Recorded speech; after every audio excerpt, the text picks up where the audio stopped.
Bienvenue dans le focus du jour. Direction le Brésil. Le pays vit une opération immobilière hors du commun. L'État a décidé de transformer 2 millions de familles parmi les plus modestes en propriétaires. Les autorités font donc construire à tour de bras des centaines de milliers de maisons et d'appartements à bas coût.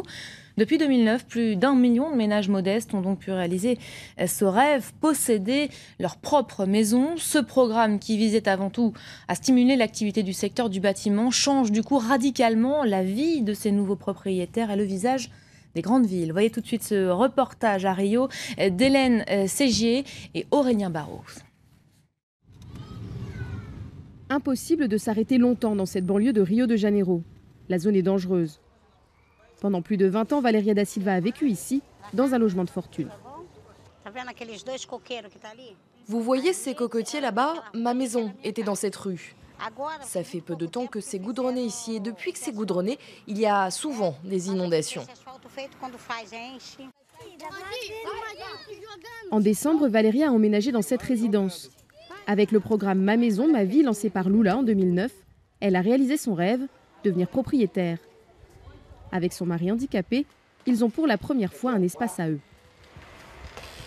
Ici, c'est la chambre des parents qui est bien confortable pour un couple. Dans leur nouveau 3 pièces, Valéria et Roberto craignent moins les balles perdues. La résidence est sécurisée. La famille découvre aussi les joies de la propriété. Je paye avec plaisir parce que je sais que c'est à moi, que ça reste dans ma poche. Depuis le déménagement, Valéria et Roberto ont pu acheter de l'électroménager, car ils ne remboursent que 12 € par mois, 10 fois moins que leur ancien loyer.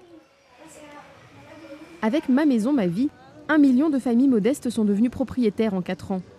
Cette construction massive de logements coûte cher au pouvoir public, 60 milliards d'euros, mais la qualité n'est pas toujours au rendez-vous.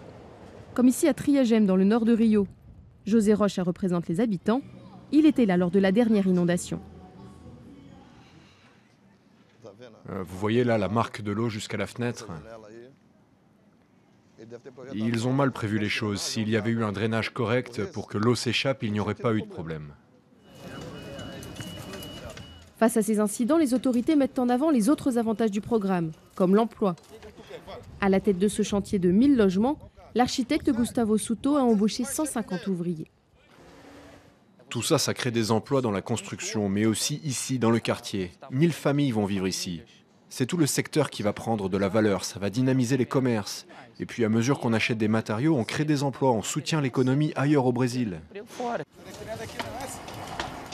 Mais le programme a un point noir, la localisation des résidences. Nous avons rendez-vous avec Samuel Yenich, il est sociologue des questions urbaines. Ces nouveaux quartiers d'habitation sont souvent très loin du centre-ville. Il est fort probable que dans quelques années, des groupes de trafiquants finissent par s'approprier ces endroits, parce qu'ils se trouvent dans des zones pauvres, où la police est peu présente, voire absente. Que vont devenir ces lotissements loin de tout, comme celui de Valéria? Les mairies ont pour mission de les désenclaver, sous peine qu'ils deviennent de nouvelles zones de non-droit.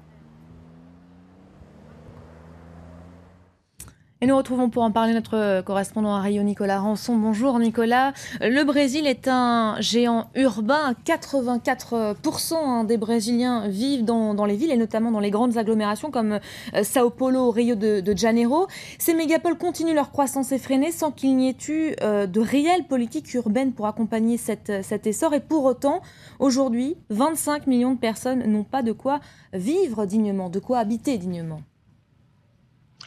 Oui, effectivement, Elisabeth, vous parliez là des logements insalubres, mais malheureusement, il n'y a pas que cela. Il y a aussi l'insécurité urbaine, les connexions au réseau des eaux ou encore du gaz, et ensuite la saturation des transports. Tout cela, eh bien, c'est le fruit, le résultat de plusieurs décennies d'attentisme politique.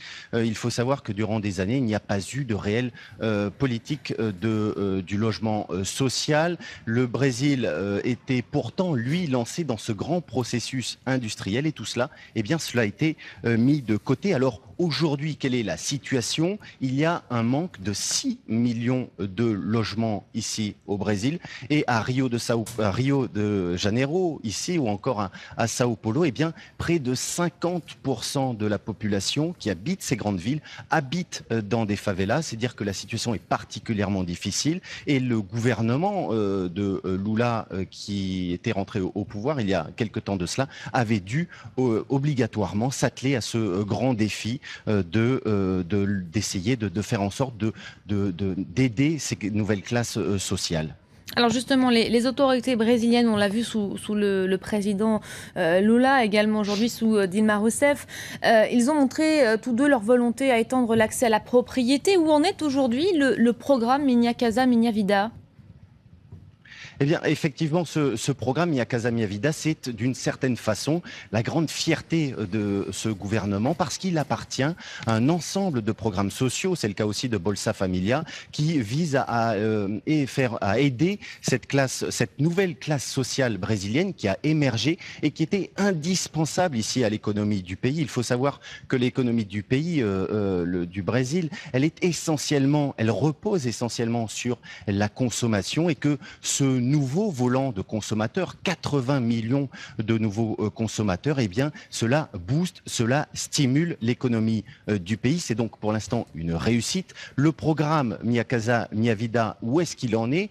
Concrètement, la première phase du programme est terminée. L'objectif était de créer 1 million de logements. La présidente Dilma Rousseff a déjà lancé la deuxième phase du programme qui vise à construire 2,4 millions de logements supplémentaires. Et tenez-vous bien, le calendrier, eh bien, c'est déjà pour 2014 un objectif qu'il faudra tenir. Et donc, pour arriver à cet objectif, il faut construire rapidement. De nombreux groupes du BTP sont engagés dans ce processus et notamment des groupes français. C'est le cas du géant du BTP français, le groupe Saint-Gobain, qui a construit dans le sud du pays des ensembles habitationnels dans l'état du Paraná. Merci beaucoup Nicolas Rançon, merci pour ces précisions en direct de Rio. C'était le focus du jour.